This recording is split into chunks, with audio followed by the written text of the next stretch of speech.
Goeienaand, ons leef in 'n leeuwêreld. Die vorige aandgesprek was die fokus op die duiwel wat soos 'n brullende leeu rondloop op soek na iemand om te verslind. Vanaand vertel ek jou van iemand wat nie soos 'n leeu is nie, maar wat die leeu is, die een aan wie alle mag in die hemel en op die aarde behoort. Hy is Jesus Christus, die leeu uit die stam van Juda. Ons lees in Openbaring 5 van hom. Toe het ek Johannes, 'n sterk engel gesien, wat met 'n harde stem uitroep, wie is waardig om die boek oop te maak, deur die seels daarvan te breek? Maar niemand in die hemel of op die aarde of onder die aarde was in staat om die boek oop te maak en daarin te kyk nie. Ek het baie gehuil, omdat daar niemand gekry is wat waardig is om die boek oop te maak en daarin te kyk nie. Toe sê een van die ouderlinge vir my, moenie huil nie. Kyk, die leeu uit die stam van Juda, die afstammeling van Dawid, het die oorwinning behaal en kan die boek met die 7 seels oopmaak. Die toneel is die van die hemelse troon waarop God sit. Dis net na die hemelvaart van Jesus. Die boekrol van die wêreldgeskiedenis, die beheer daaroor moet oopgemaak word en niemand kan dit doen nie.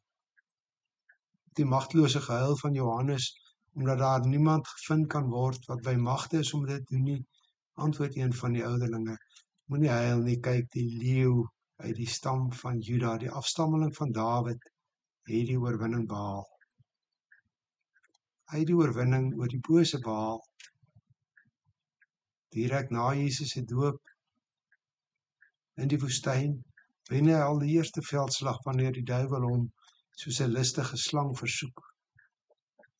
Later sou hierdie Satan soos 'n brullende leeu opstaan en te werk gaan om Jesus te verraai, te gesel, wreedaardig aan 'n houtkruis te laat vasspyker. En tog sal dit juis lei tot die opstanding van Jesus Christus.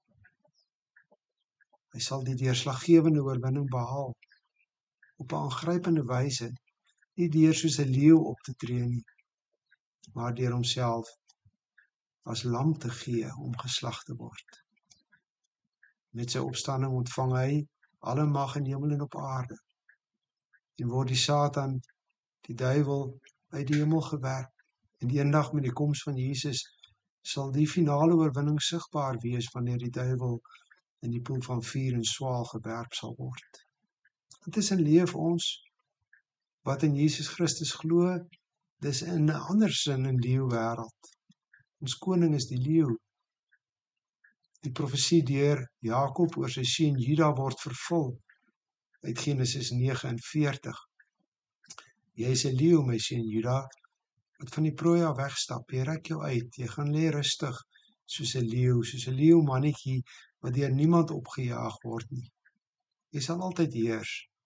Jy sal aanhou regeer totdat Silo kom, die heerser aan wie die volk hulle sal onderwerp. In sy teenwoordige, oorwinnende werklikheid lewe ons as oorwinnaars. Tevens, so skryf Paulus, ons is meer as oorwinnaars deur hom wat ons liefhet. Vanuit die oorwinning van Jesus moet ons in die geloof vas staan. Die oorwinning is behaal. Selfs al moet ons soos Daniël in 'n kuil vol leeu's gegooi word, terwille van ons geloof, sal ons oorwinnaars bly. Dis leeu wêreld. Dis 'n wêreld waarin die een soos 'n leeu rondloop, op soek om te verslind, maar dis ook 'n wêreld waarin die leeu van Juda reeds die oorwinning behaal het. En nou kon ons aan God onderwerp, soos wat Jakobus in hoofstuk 4 skryf. Aan God onderwerp en die duiwel teenstaan. Dis immers al kans wat jy het as 'n leeu of jy op jou afstorm. Staan vas, en so beloof die Here, hy sal van jou al wegvlug. Nader tot God, en hy sal tot julle nader. Goeienaand.